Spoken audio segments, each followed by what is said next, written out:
प्रिय छात्र छात्राओं, तटस्थता वक्र विश्लेषण के अंतर्गत मैंने आपको अब तक तटस्थता वक्र विश्लेषण का विकास, क्रमवाचक तटस्थता वक्र विश्लेषण, तटस्थता वक्र क्या है, परिभाषाएं, मान्यताएं और उदासीनता तालिका एवं उदासीनता रेखा, इसके बाद उदासीनता वक्र, तटस्थता मानचित्र, सीमांत प्रतिस्थापन की दर, रेखा चित्र द्वारा स्पष्टीकरण और उसके बाद मैंने घटती हुई सीमांत प्रतिस्थापन की दर का नियम, बजट रेखा अथवा मूल्य रेखा, बजट रेखा में परिवर्तन और आय में परिवर्तन, तटस्थता वक्र की प्रकृति अथवा विशेषताएं और इन विशेषताओं के अंतर्गत नंबर 1 तटस्थता वक्र बाएं से दाएं नीचे की ओर गिरता हुआ होता है।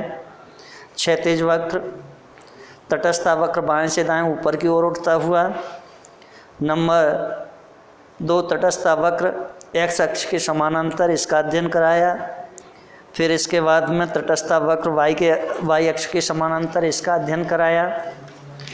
और इसके बाद तटस्थता वक्र मूल बिंदु की ओर उन्नतोदर होते हैं, इसका अध्ययन कराया।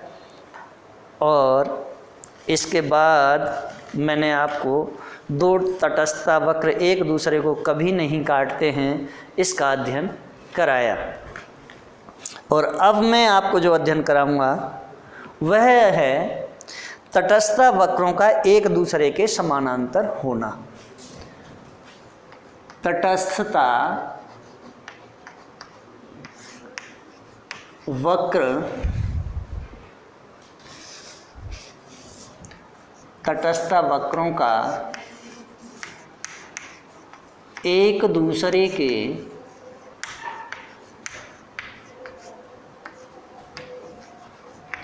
समानांतर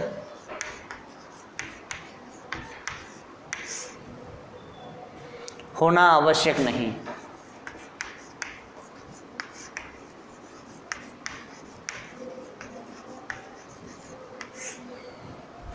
होना आवश्यक नहीं।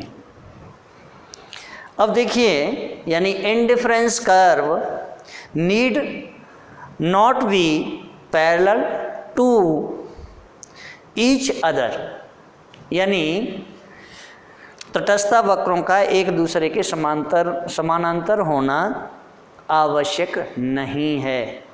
कैसे? तो देखिए, इसके लिए हमें एक रेखा चित्र का निर्माण करना पड़ेगा। तो रेखा चित्र का निर्माण करते हैं।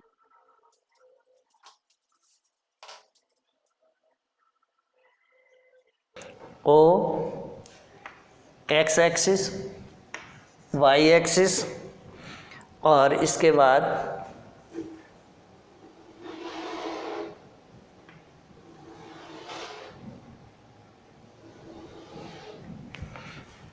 IC1, IC2, IC3, या आप ये भी कर सकते हैं IC1, IC1, IC2, ये भी कर सकते हैं, कोई दिक्कत नहीं है। इधर एक्स एक्सिस है यानी एक्स वस्तु है और इधर वाई वस्तु। अब देखिए, इसका क्लासिफिकेशन करते हैं। तो देखिए, रेखा चित्र में तटस्थता वक्र एक दूसरे के समानांतर भी हो सकते हैं अथवा नहीं भी हो सकते हैं। यह इस बात पर निर्भर करता है कि तटस्थता वक्र मानचित्र पर बनाई गई 2 उदासीनता वक्रों की सीमांत प्रतिस्थापन दर क्या है। यानी ये निर्भर करेगा कि तटस्थता वक्र मानचित्र पर बनाई गई 2 उदासीनता वक्रों की सीमांत प्रतिस्थापन दर क्या है, इस बात पर निर्भर करेगा। तो ये समानांतर हो भी सकते हैं और समानांतर नहीं भी हो सकते हैं। यदि 2 वक्रों के विभिन्न बिंदुओं की सीमांत प्रतिस्थापन दर एक स्थिर अनुपात में ही घटती है तो ये वक्र समानांतर होंगे अथवा ये समानांतर नहीं होंगे किसी भी स्थिति में। इसके बाद नेक्स्ट पॉइंट आता है और वह है नेक्स्ट पॉइंट ऊंचे तटस्थता वक्र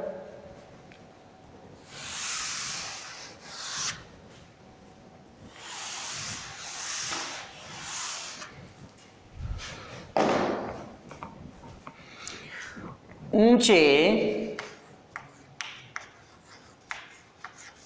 तटस्थता वक्र संतुष्टि के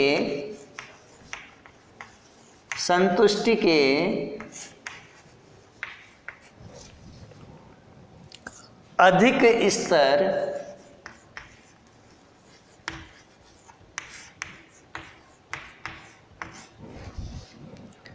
को व्यक्त करते हैं,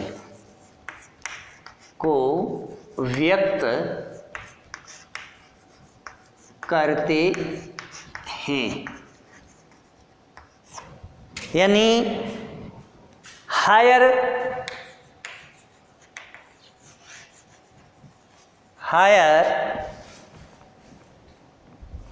इंडिफरेंस कर्व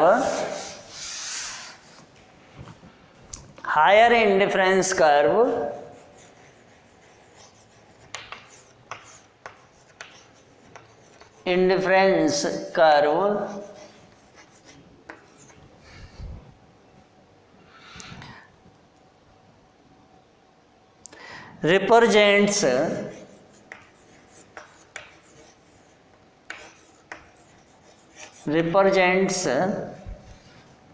more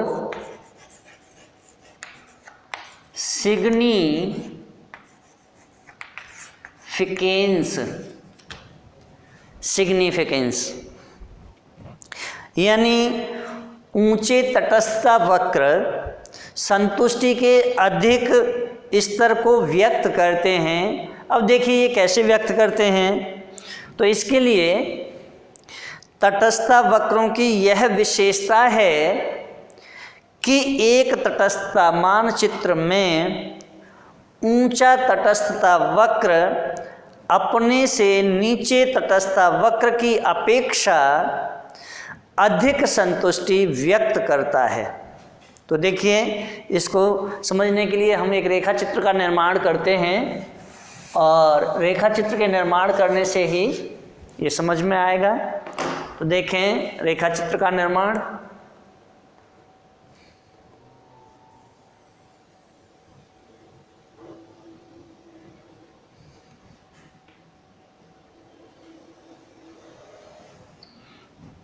ये एक्स एक्सिस और ये वाई एक्सिस, ये ओ एक्सिस। और देखिए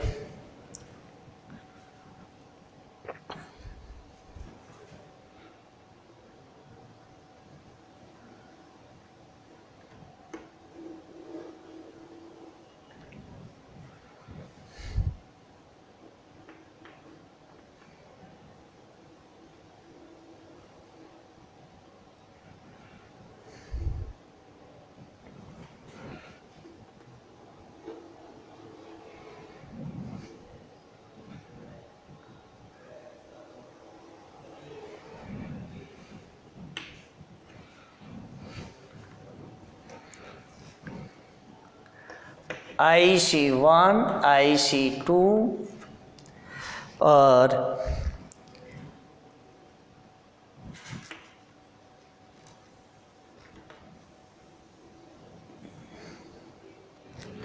ये R बिंदु है, ये S बिंदु है।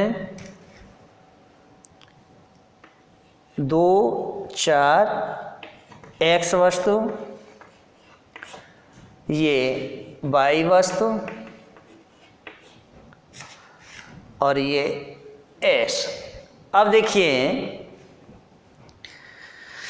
रेखा चित्र से यह स्पष्ट है कि IC2, IC1, IC2 ऊंचा तथा IC1 नीचा तटस्थ वक्र है, यानी IC1 IC2 की अपेक्षा नीचे है, तो IC2 की अपेक्षा IC1 नीचा तटस्थ वक्र है। और IC2 तटस्थ वक्र एस बिंदु IC1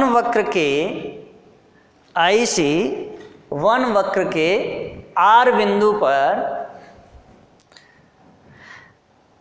या R बिंदु की अपेक्षा वस्तु X की अधिक मात्रा Y वस्तु की समान मात्रा व्यक्त कर रहा है। स्वाभाविक सी बात है, X वस्तु की अधिक मात्रा और Y वस्तु की समान मात्रा व्यक्त कर रहा है। कौन सा? S बिंदु। R बिंदु पे 2 इकाइयाँ हैं किसी वस्तु की, यानी X वस्तु की, और S बिंदु पर 4 इकाइयाँ हैं। तो IC2 जो वक्र है वह IC1 की अपेक्षा ज़्यादा संतुष्टि प्रदान कर रहा है। वो IC1 IC2 की अपेक्षा नीचा तटस्थ वक्र है। लेकिन R बिंदु पर देख रहे हैं कि R बिंदु पर 2 इकाइयाँ X वस्तु की ग्रहण कर रहा है और Y वस्तु की S के बराबर इकाइयों को ग्रहण कर रहा है, यानी ये समान है। यहाँ भी समान है, S पर भी, R पर भी समान है, लेकिन यहाँ चेंजिंग है। अब देखिए, अतएव IC2 तटस्थ वक्र के S बिंदु से IC2 वक्र के R बिंदु की अपेक्षा अधिक संतुष्टि प्राप्त होगी। इससे स्पष्ट हो जाता है कि तटस्थ वक्र जितना ऊंचा होगा उतनी ही अधिक संतुष्टि व्यक्त करेगा। यानी तटस्थ वक्र जितना ऊंचा होगा, अगर यहाँ तटस्थ वक्र बना दिया जाए तो यहाँ और संतुष्टि व्यक्त करेगा, उससे और ऊपर बना दिया जाए तो और ज़्यादा ऊंची संतुष्टि व्यक्त करेगा, नीचे अगर इसे खींच दें तो और नीची संतुष्टि व्यक्त करेगा। तो स्वाभाविक सी बात है कि तटस्थ वक्र ऊंचे होने पर अधिक संतुष्टि को व्यक्त करते हैं। इसके बाद छठा बिंदु आता है, यानी छठी जो विशेषता है वह विशेषता है तटस्थ वक्र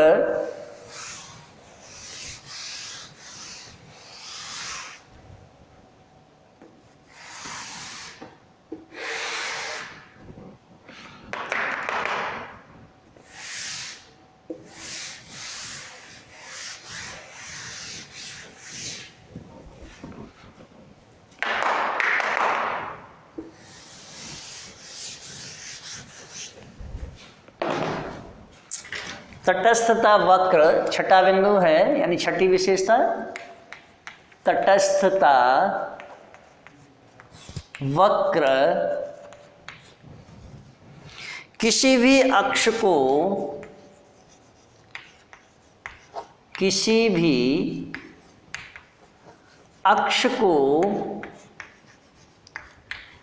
स्पर्श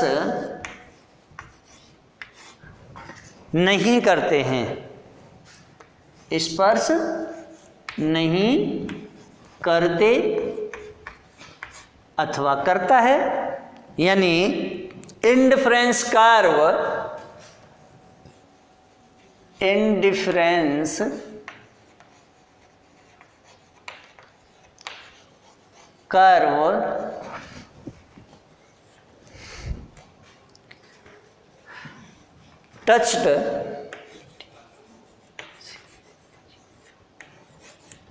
touched neither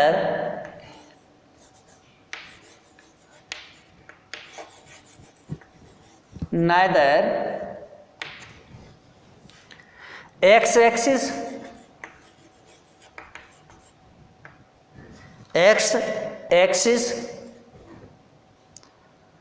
nor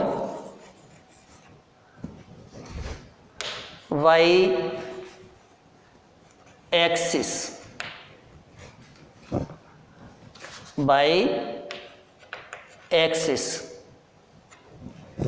अब देखिए ये यानी तटस्थ वक्र किसी भी अक्ष को स्पर्श नहीं करते हैं। ये इनकी छठी विशेषता है तटस्थ वक्रों की। देखिए कैसे स्पर्श नहीं करते हैं। तो सबसे पहले देखें, हम एक रेखा चित्र का निर्माण करते हैं।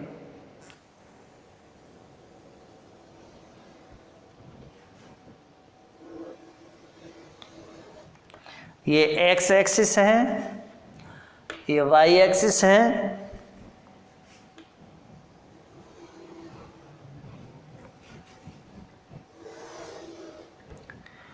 ये IC1,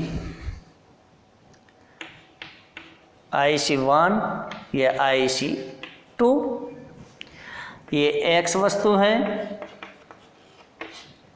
ये वाई वस्तु है। अब देखिए कैसे एक दूसरे को टच नहीं करते हैं, किसी भी अक्ष को टच कैसे नहीं करते हैं, इसे समझना है।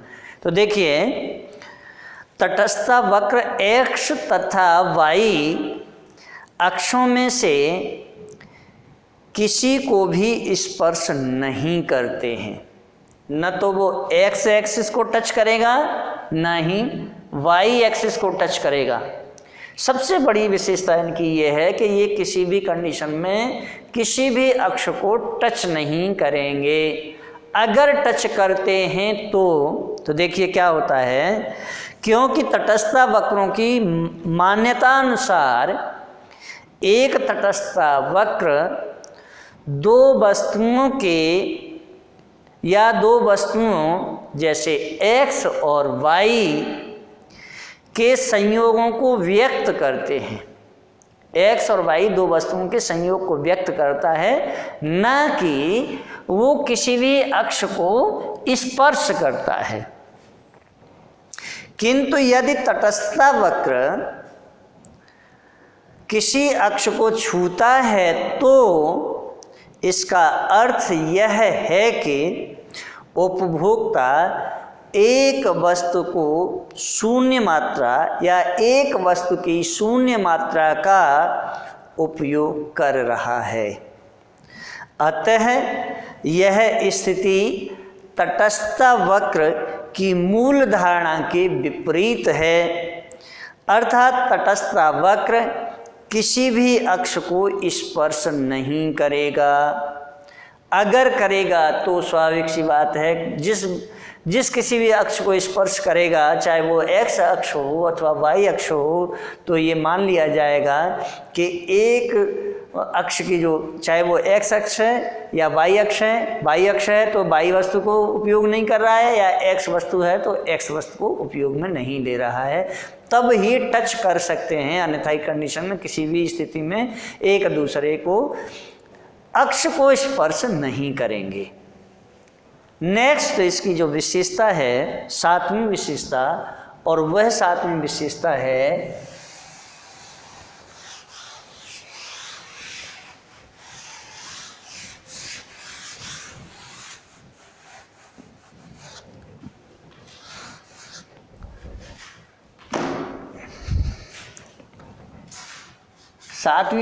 है तटस्थ वक्र गोलाकार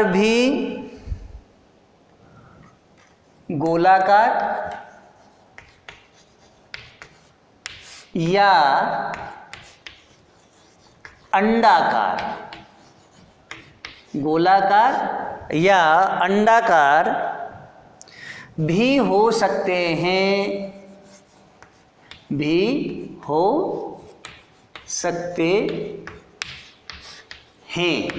देखिए कैसे, यानी इंडिफरेंस कर्व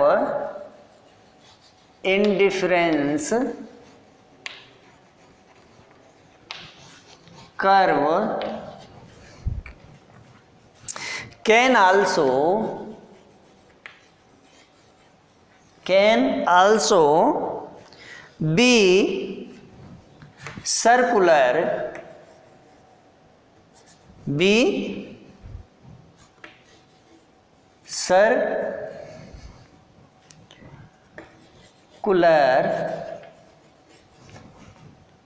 और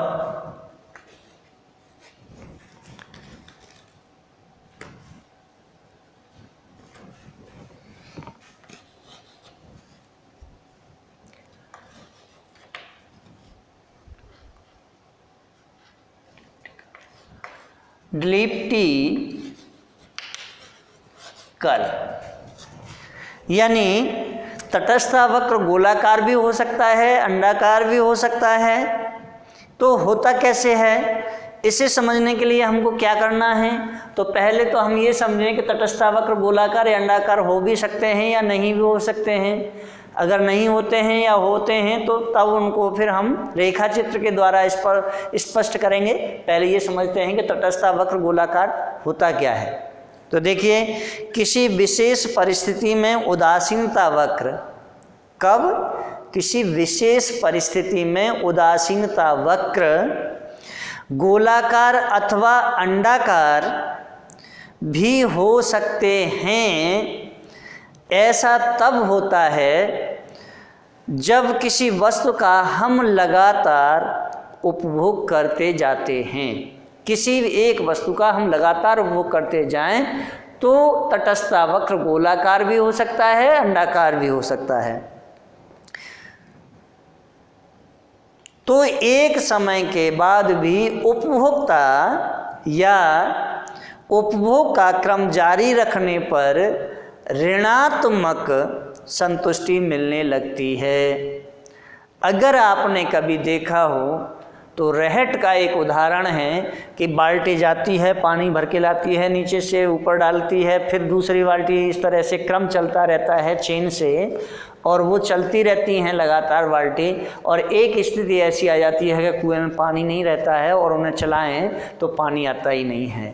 तो ये स्थिति है कि एक समय के बाद भी उपभोग का क्रम जारी रखने पर ऋणात्मक संतुष्टि मिलने लगती है।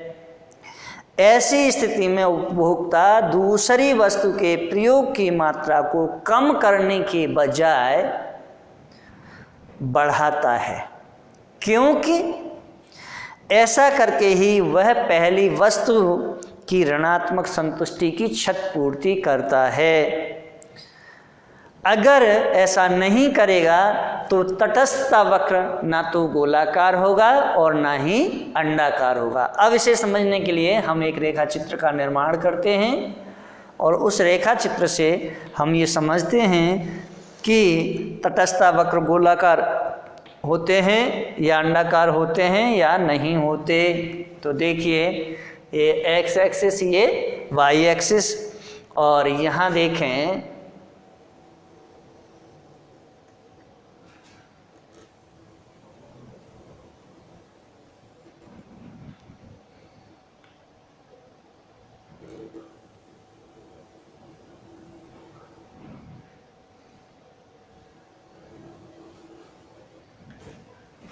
अब देखिए,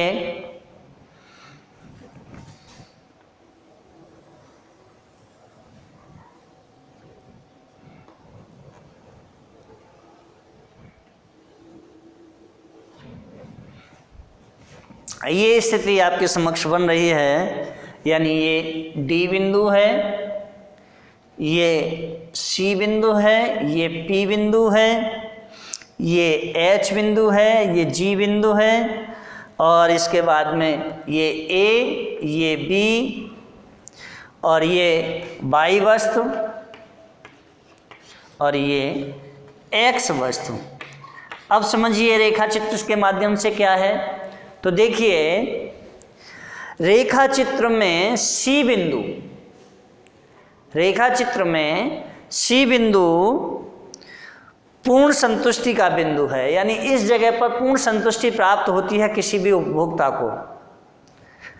अब क्या है, इसका तात्पर्य यह है कि यदि उपभोक्ता सी बिंदु से डी बिंदु पर या डी बिंदु पर है तो उसे दोनों वस्तुओं के किसी भी संयोग में से, दोनों वस्तुएं यानी एक्स और वाई के, इन दोनों वस्तुओं के संयोग में से किसी भी संयोग से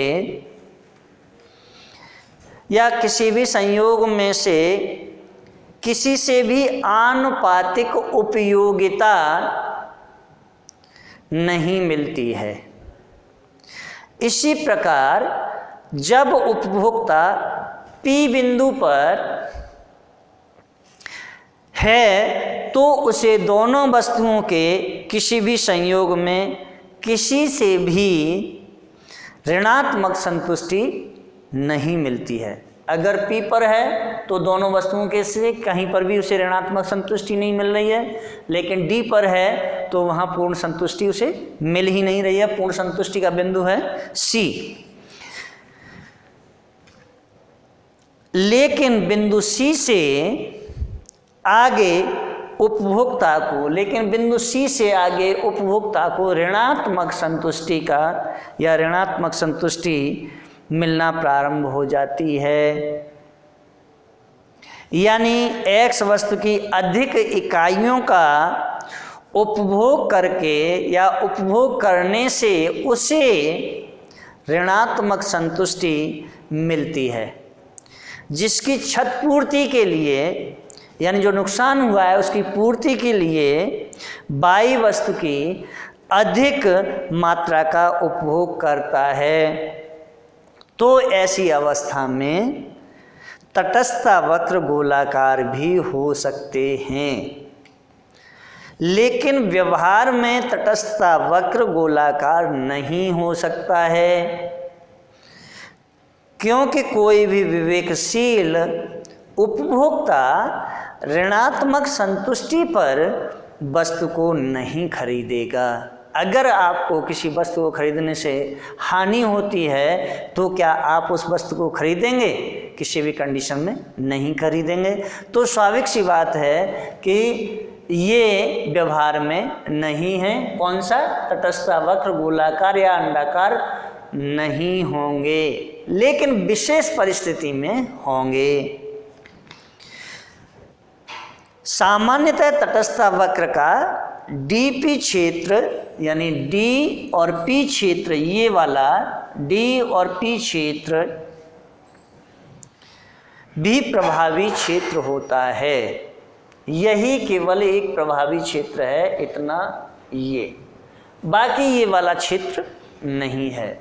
इधर से आगे यहाँ तक कोई भी क्षेत्र प्रभावी नहीं है, केवल इतना ही क्षेत्र प्रभावी है। अब देखिए इसके बाद में यानी ये जो विशेषताएं हैं, सातवीं जो विशेषता है, अब इसी में हम एक चीज़ का और अध्ययन करते हैं कि उपभोक्ता का संतुलन। तो देखिए इसे हटाएंगे।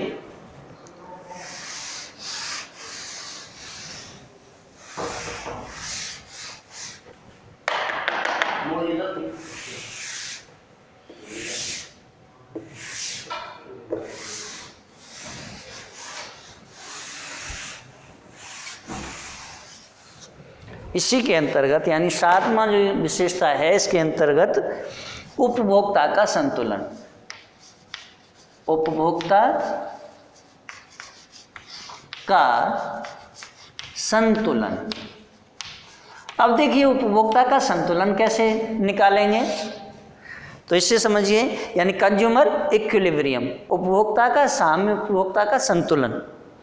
तो देखिए उपभोक्ता के संतुलन का पता लगाने के लिए, उपभोक्ता संतुलन में है या नहीं है, तो इसका पता लगाने के लिए दो उपकरणों की हमें सहायता लेनी पड़ती है। दो उपकरण कौन कौन से हैं? नंबर एक, सबसे पहला जो उपकरण है वह है उदासीनता मानचित्र। उदासीनता मानचित्र, इसे हम तटस्थता मानचित्र भी कहते हैं। दूसरा है इसी में कीमत या बजट रेखा। सेकंड है कीमत या बजट रेखा। अब देखिए उपभोक्ता का संतुलन, सातवीं जो विशेषता है उसके अंतर्गत जो उपभोक्ता का संतुलन है, उस उपभोक्ता के संतुलन के अंतर्गत सबसे पहली जो विशेषता है उदासीनता मानचित्र या तटस्थता मानचित्र या इंडिफरेंस मैप। इसके अंतर्गत देखिए क्या है, तो देखिए उदासीनता मानचित्र का ज्ञान होना इसलिए आवश्यक है ताकि उपभोक्ता अधिकतम संतुष्टि प्राप्त करने की दृष्टि से संतुष्टि के ऊंचे स्तर का चयन कर सके, परंतु ऐसा करते समय चूंकि उपभोक्ता को अपनी आय और वस्तुओं की सीमा के अंदर ही, यानी उपभोक्ता की आय है 5,000 रुपये और अगर वो 10,000 रुपये खर्च करेगा तो स्वाभाविक सी बात है कि 5,000 रुपये उसे कर्ज लेना पड़ेगा तभी, या उसके पास कोई और एक्स्ट्रा अगर पेमेंट पड़ा हुआ है तो उसे खर्च कर सकता है। लेकिन उसकी आय केवल 5,000 रुपये है, तो उपभोक्ता को क्या करना है कि उपभोक्ता को अपनी आय और वस्तुओं की सीमा के अंदर ही रहना पड़ता है। इसलिए उपभोक्ता संतुलन के लिए कीमत रेखा का जानना भी बहुत ज़रूरी हो जाता है। तो हमें इसके साथ कीमत रेखा का जानना अति आवश्यक है। तो दूसरा है कीमत रेखा या बजट रेखा। तो देखिए बजट रेखा या कीमत रेखा उदासीनता वक्र को स्पर्श करे। उदासीनता वक्र को क्या करे, स्पर्श करे। अब देखिए कैसे, यानी the budget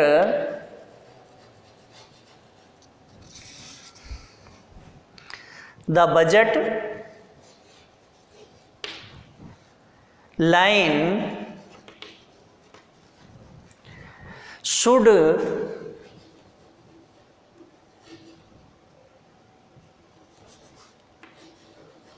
should be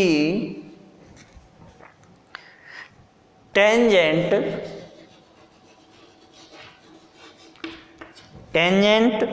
to the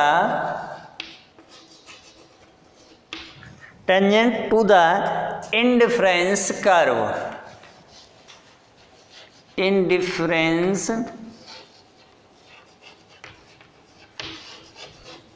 curve। अब देखिए संतुलन की पहली शर्त यह है कि उपभोक्ता का संतुलन उस बिंदु पर होता है जहां पर कीमत या बजट रेखा उदासीनता वक्र को स्पर्श करे।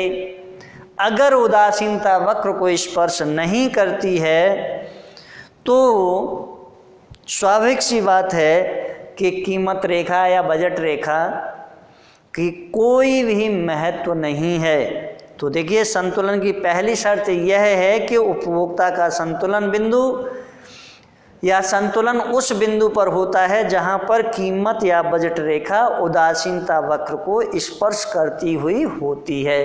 तो देखिए इसके लिए भी अब हमें क्या करना है, नए रेखा चित्र का निर्माण करना है। तो देखिए अब नए रेखा चित्र का निर्माण करते हैं।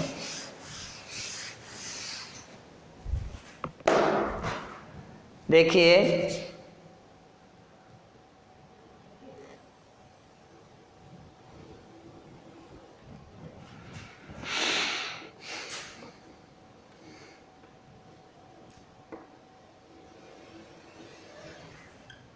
ये एक्स एक्सिस है, ये वाई एक्सिस है, और देखिए ये हमने कीमत रेखा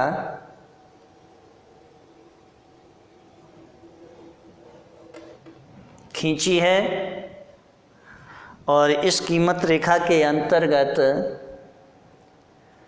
ये उदासीनता वक्र हैं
S T IC1 IC2 IC3 IC1 IC2 IC3 क्या है? Indifference curve 2, indifference curve 1, indifference curve 3 और TSN। और इसके बाद में ये C बिंदु है, ये P है, P बिंदु, और ये A बिंदु है, और ये M बिंदु है।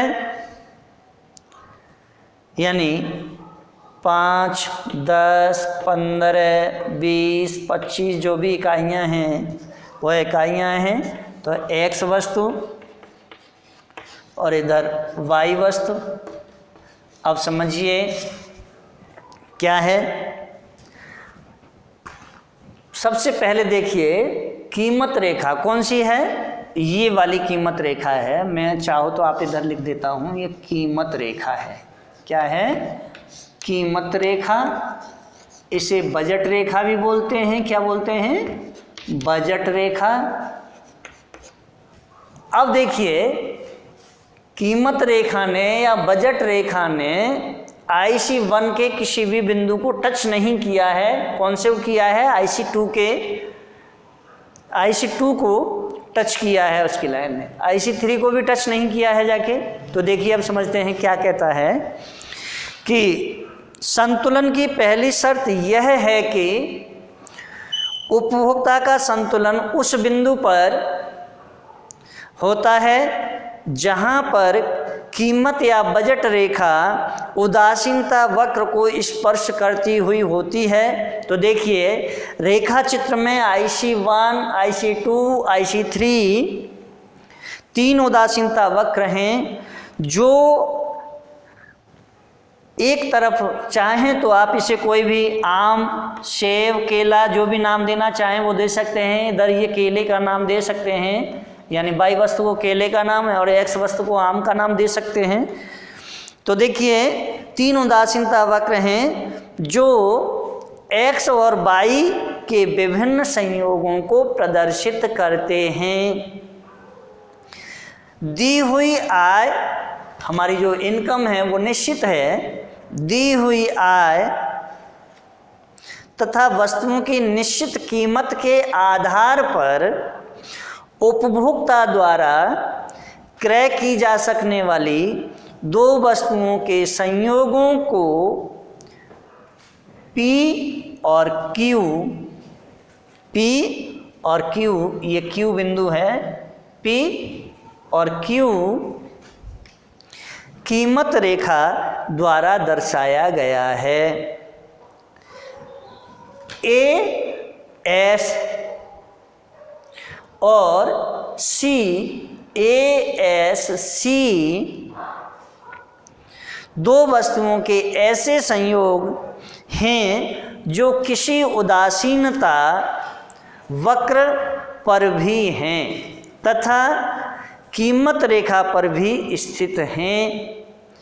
उपभोक्ता को तीनों में से किसी एक संयोग का चुनाव करना होगा। या तो A का चुनाव करे, या C का चुनाव करे, या S का चुनाव करे। तो उपभोक्ता ने क्या किया? अपनी वस्तुओं के दायरे में, अपनी इनकम के दायरे में रहते हुए उसने S वस्तु का चयन कर लिया, S बिंदु का। यह स्पष्ट रूप से S संयोग का चुनाव करेगा क्योंकि यह IC2 पर स्थित है, जबकि A और C दोनों ही IC1 पर स्थित हैं। इसलिए उसने इन दोनों का चुनाव नहीं किया है। जो दूसरा तटस्थ वक्र है IC2, उसके S बिंदु का चयन किया है क्योंकि यहाँ से ज़्यादा संतुष्टि उसे यहाँ मिलती है। अब देखिए IC1 की तुलना में IC2 संतुलन या संतुष्टि का ऊंचा स्तर प्रदर्शित करता है, जो मैंने अभी कहा है। उपभोक्ता चाहते हुए भी T बिंदु पर साम्य स्थापित नहीं करता है। कौन सा? ये वाला बिंदु इस पर साम्य स्थापित नहीं करता। क्यों नहीं करता? तो देखिए इसका भी क्या है, क्योंकि वह कीमत रेखा से परे है, यानी ये जो कीमत रेखा है इससे बहुत ऊपर है, इसीलिए इसका चयन नहीं करता है। एस बिंदु ही उपभोक्ता का साम्य स्थापित होगा या एस बिंदु पर ही उपभोक्ता का संतुलन इक्विलिब्रियम या साम्य होगा। अतः एस बिंदु को उपभोक्ता संतुलन की संज्ञा दी जा सकती है। अतः उपभोक्ता संतुलन की पहली शर्त है कि कीमत रेखा तटस्थता वक्र की स्पर्श रेखा होनी चाहिए। अगर स्पर्श रेखा नहीं है तो कीमत रेखा नहीं होगी, यानी अर्थात क्या होगा, M R S X Y is equal to P X upon P Y, ये इसकी शर्त है। अगर ये टच नहीं करते हैं तो ये कीमत रेखा नहीं है। इसके बाद अब देखिए एक और जो बिंदु आता है वह है संतुलन के बिंदु पर उदासीनता वक्र। चलिए इसे हटा के अब दूसरा बताते हैं।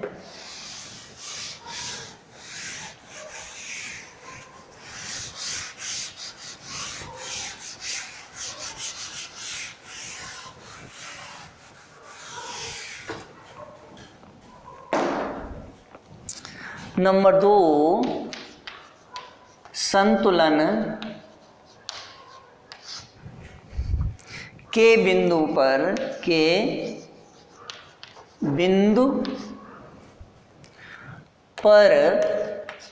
उदासीनता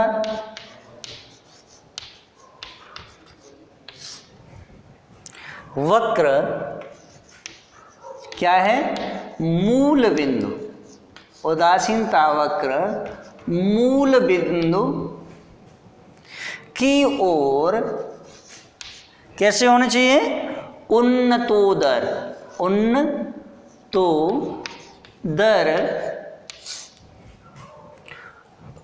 होना चाहिए,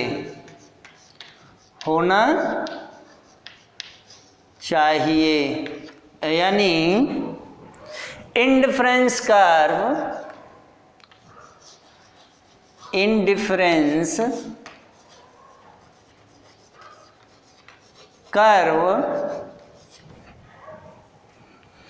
should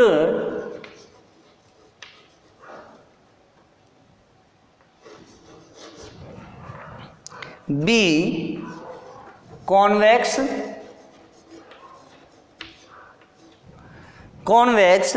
to the origin,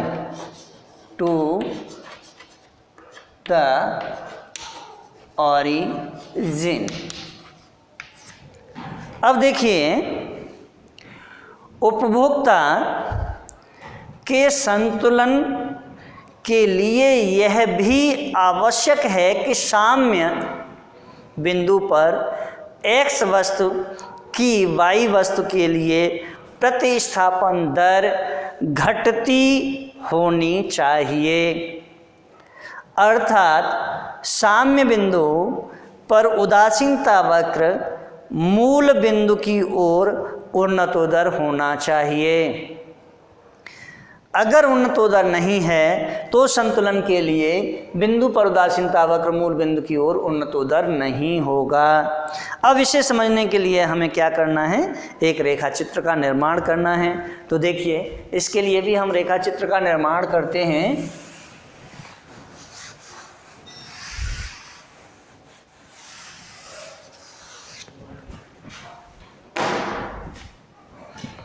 देखिए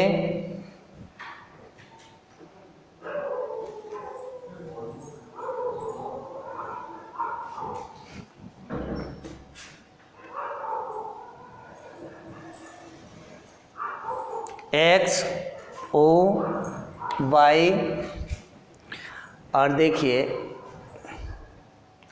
ये है कीमत रेखा। ओके, ये है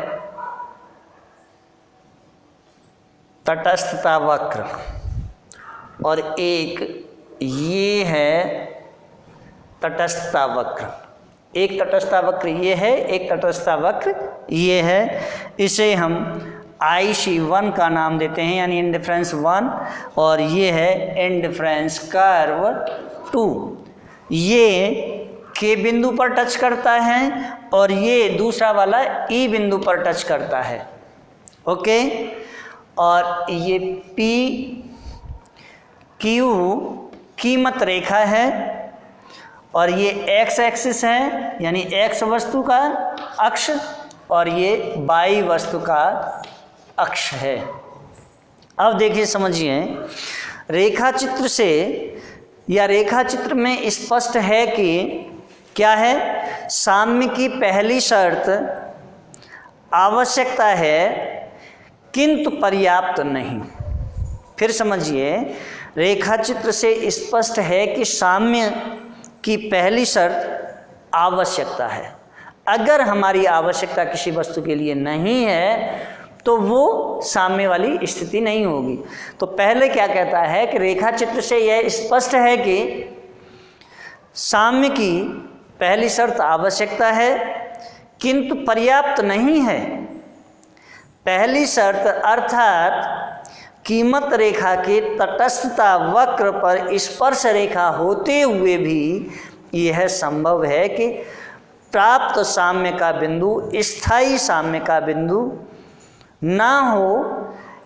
स्थायी संतुलन के लिए आवश्यक है कि पहली शर्त के पूरा होने के साथ साथ साम्य बिंदु पर तटस्थता वक्र मूल बिंदु की ओर उन्नतोदर भी होना चाहिए। अगर उन्नतोदर नहीं होगा तो ये शर्त हमारी मान्य नहीं होगी। रेखा चित्र में IC1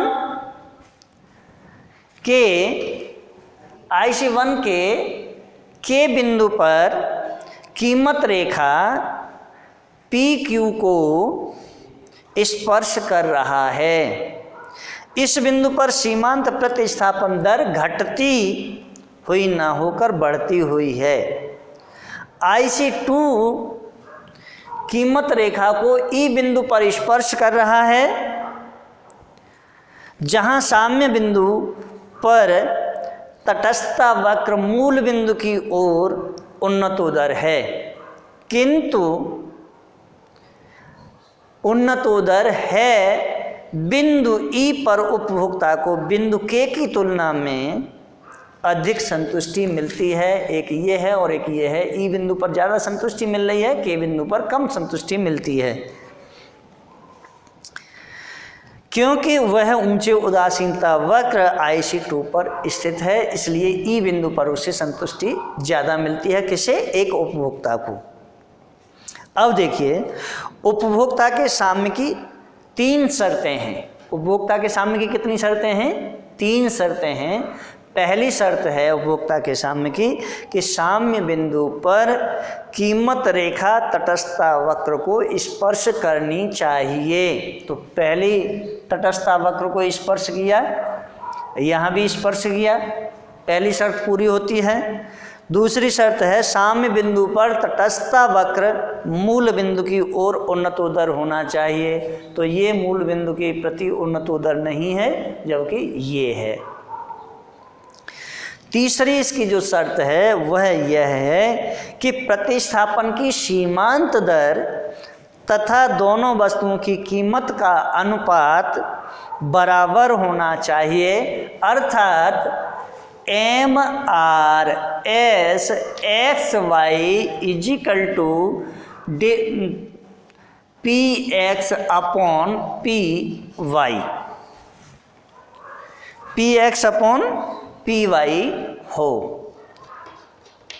अब इसके बाद अगले वीडियो में हम आपको जो अध्ययन कराएंगे वह अध्ययन कराएंगे उपभोक्ता के व्यवहार का सिद्धांत, उसके अंतर्गत आय प्रभाव, प्रतिस्थापन प्रभाव, कीमत प्रभाव, आय प्रभाव, प्रतिस्थापन प्रभाव, कीमत प्रभाव, तीनों की कंपैरेटिव स्टडी और इसके बाद इसकी आलोचनाएं, मान्यताएं का अध्ययन कराएंगे। और अगर आप हमारे वीडियो पर नए हैं तो वीडियो को सब्सक्राइब करें, लाइक करें, कमेंट करें, बेल आइकॉन का बटन दबाएं। धन्यवाद।